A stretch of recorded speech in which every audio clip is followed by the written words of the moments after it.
Breaking news YS Jagan quash petition పై విచారణ సందర్భంగా ఏపీ హైకోర్టు కీలక వ్యాఖ్యలు చేసింది. కారు ప్రమాదం కేసులో డ్రైవర్ కు కాకుండా ప్రయాణికులకు ఏం సంబంధం అని ప్రశ్నించింది. కొన్ని కండిషన్స్ పాటించాలని చెప్పినా పాటించలేదని ప్రభుత్వం తెలిపింది. అలా అయితే చాలా జాగ్రత్తలు తీసుకున్నా కుంభమేళాలో ప్రమాదం జరిగింది కదా అని ప్రశ్నించింది న్యాయస్థానం.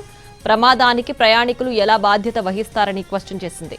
సింగయ్య మృతి కేసులో జగన్ పర్యటనకు ఇచ్చిన పర్మిషన్ నిబంధనలను ఉల్లంఘించినట్లు కోర్టుకు తెలిపింది ప్రభుత్వం. పోలీసులు సేకరించిన ఆధారాలను కోర్టుకు అందజేసేందుకు సమయం కోరింది. ప్రమాదానికి గురైన సింగయ్య కోసం అంబులెన్స్ కు పోలీసులకు సమాచారం ఇవ్వలేదని చెప్పింది.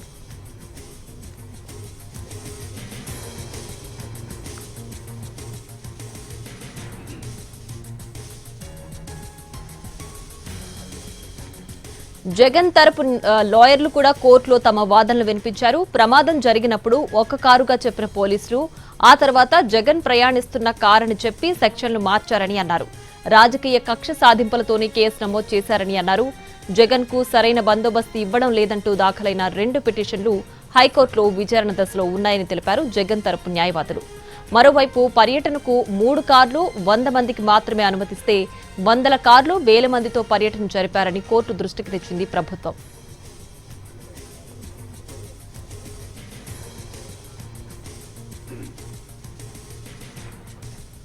ఇక వైఎస్ జగన్ క్వాష్ పిటిషన్ సందర్భంగా ఏపీ హైకోర్టు కీలక వ్యాఖ్యలు చేసింది. దీనికి సంబంధించి మరింత సమాచారాన్ని మా ప్రతినిధి శ్రీకాంత్ ఫోన్ లైన్ అందిస్తారు.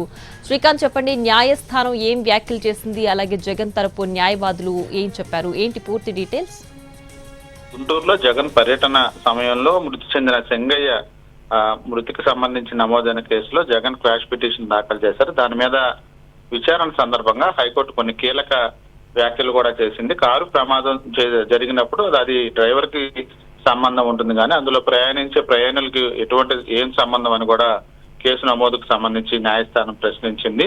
పర్మిషన్ సందర్భంగా కొన్ని కండిషన్స్ పాటించాలని ముందే చెప్పినా కూడా అవేమీ పాటించలేదని కూడా ప్రభుత్వం తరపున న్యాయవాదులు న్యాయస్థానం దృష్టికి తీసుకువెళ్లారు. అయితే అన్ని జాగ్రత్తలు తీసుకున్నప్పుడు కూడా కొన్ని సందర్భాల్లో ప్రమాదాలు జరుగుతాయి. ఉదాహరణకి కుంభమేళాలో కూడా అన్ని జాగ్రత్తలు తీసుకున్నా ప్రమాదం జరిగిందనే విషయాన్ని న్యాయస్థానం గుర్తు చేసింది. ఈ ప్రమాదానికి కారులో ఉన్న ప్రయాణికులు ఏ విధంగా బాధ్యత వహిస్తారని ప్రశ్న కూడా న్యాయస్థానం వేసిన సందర్భంలో సింగయ్య మృతికి సంబంధించిన కేసు దీనికి ఇది ప్రత్యేకమైన కేసుగా పరిగణించాల్సి ఉంటుందనే విషయాన్ని ప్రభుత్వం తరపున న్యాయవాదులు న్యాయస్థానం దృష్టికి కూడా తీసుకొచ్చారు. కేవలం 3 కార్లు 100 మందికి మాత్రమే అనుమతిస్తే దాన్ని కాదని నిబంధనలు పక్కన పెట్టి 1000 మందితో 100 కార్లతో ఈ పర్యటన అంతా జరిగిందని ప్రభుత్వం న్యాయస్థానం దృష్టికి కూడా తీసుకొచ్చింది. మరోవైపు జగన్ తరపున న్యాయవాదులు కూడా ఈ జగన్ పర్యటన సందర్భంగా ఎటువంటి బందోబస్తు కల్పించలేదు. ఇప్పటికే పూర్తి స్థాయిలో బందోబస్తుకు సంబంధించిన 2 పిటిషన్లు కూడా హైకోర్టులో విచారణ దశలో ఉన్నాయనే విషయాన్ని కూడా చెప్పారు. అదేవిధంగా